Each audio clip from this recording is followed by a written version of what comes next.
Bonjour à tous, bienvenue dans ce nouveau tutoriel Opetronix.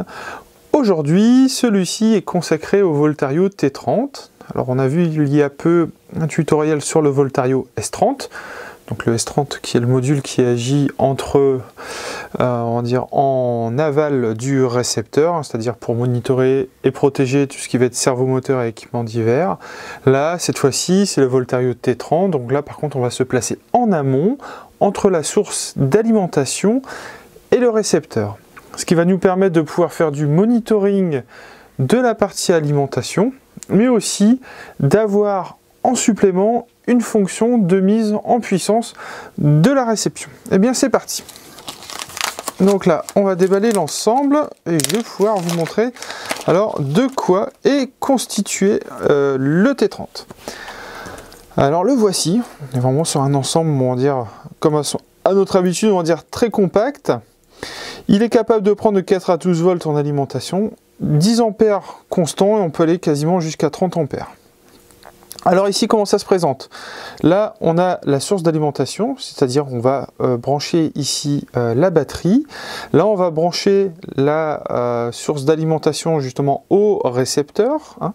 Et là, sur cette partie-là, on aura le retour de télémétrie.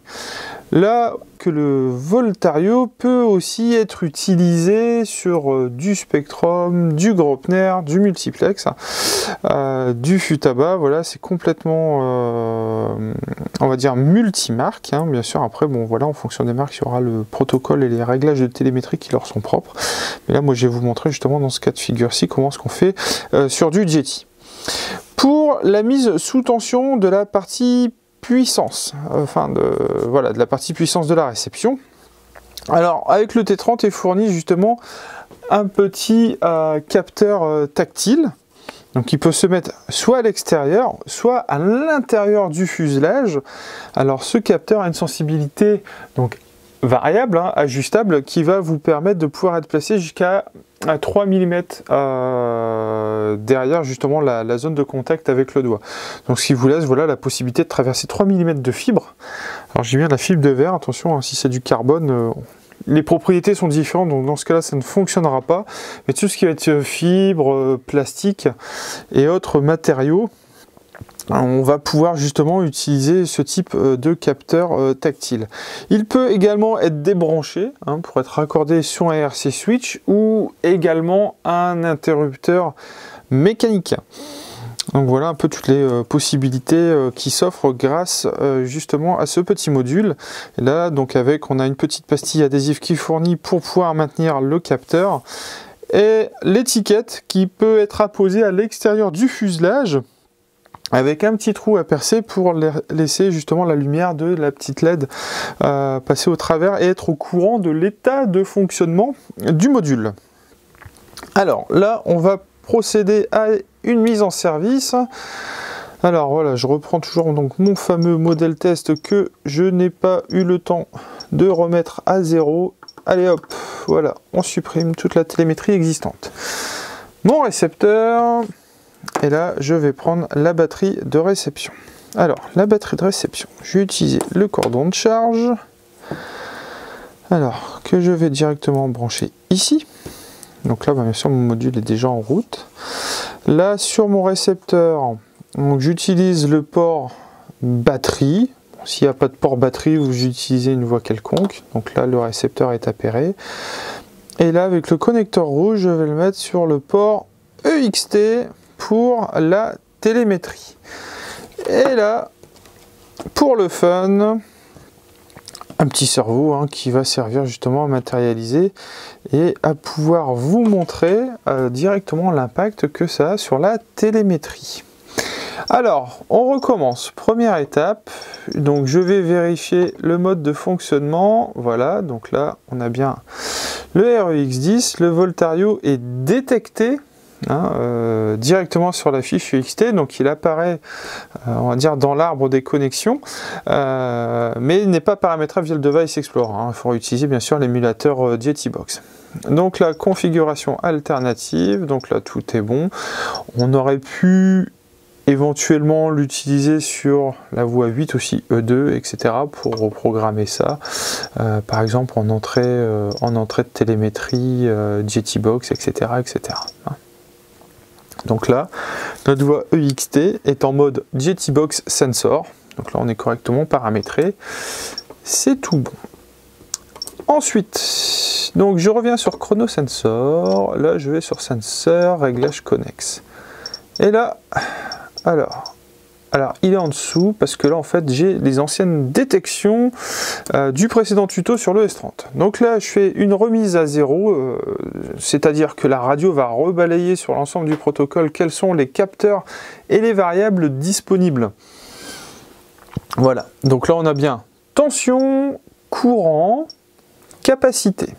Hein, voilà.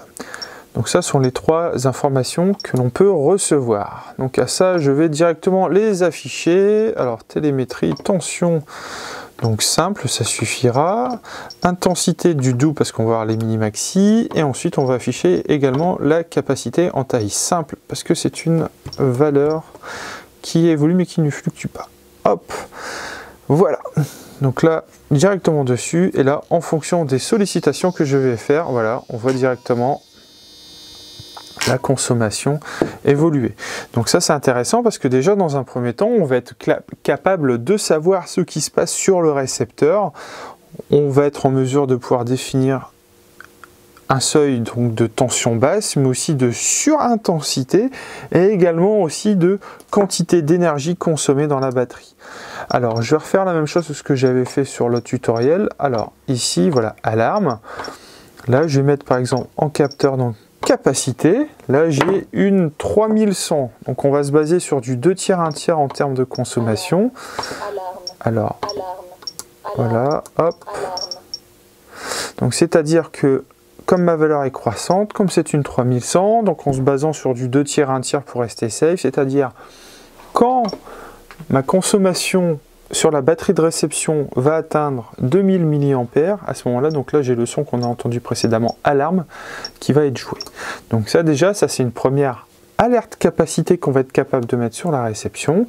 Et ensuite, par exemple, pour sécuriser encore plus le tout, parce qu'on peut très bien ne pas avoir consommé l'intégralité de l'énergie, mais avoir une batterie défunte ou un problème de connectique qu'on peut avoir dessus, ou c'est une évolution de tension qui est un peu trop rapide parce qu'on n'a pas bien reparamétré par exemple la remise à 0.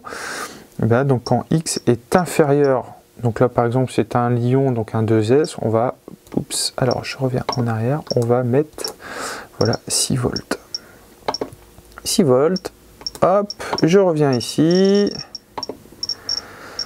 Et voilà, on va remettre notre fameuse petite alarme, qui est sympa. On peut annoncer la valeur. Et là, voilà, ça c'est parfait. Comme ça, on est au courant s'il y a un problème sur la tension. Et après, on peut aussi également remettre une alarme sur l'intensité. Donc quand X devient supérieur,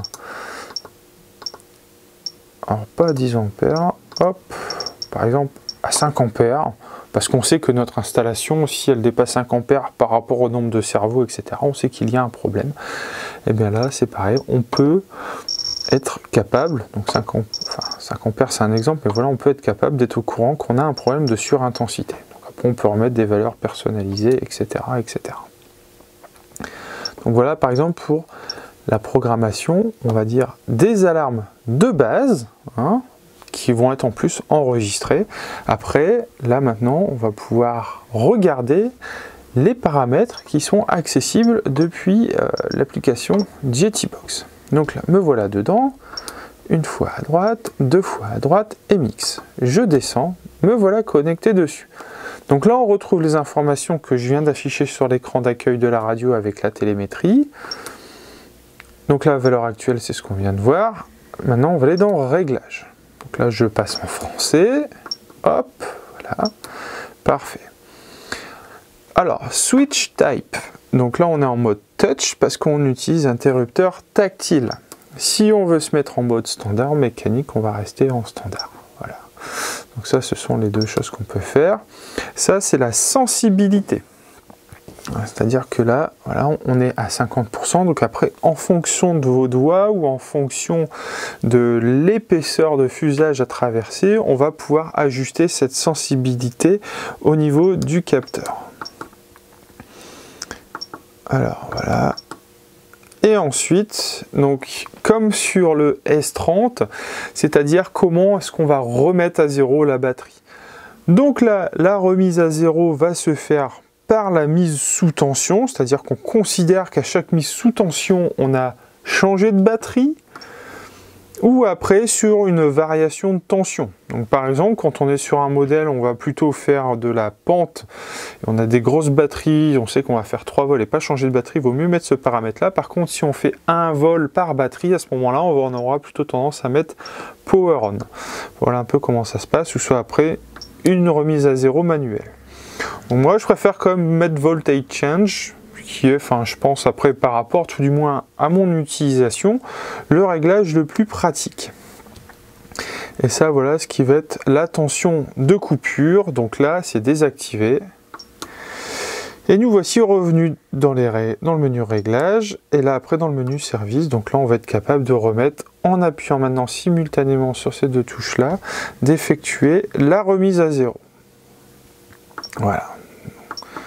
Donc, on a fait le tour sur les réglages accessibles du Voltario, donc T30 via la radio et l'émulateur Jettybox. Dans le cas où on n'est pas en possession justement d'une radiocommande Jetty, ces réglages sont accessibles via une Jettybox, une Smartbox, qui vont vous permettre, voilà, de pouvoir rentrer dans l'ensemble de ces réglages.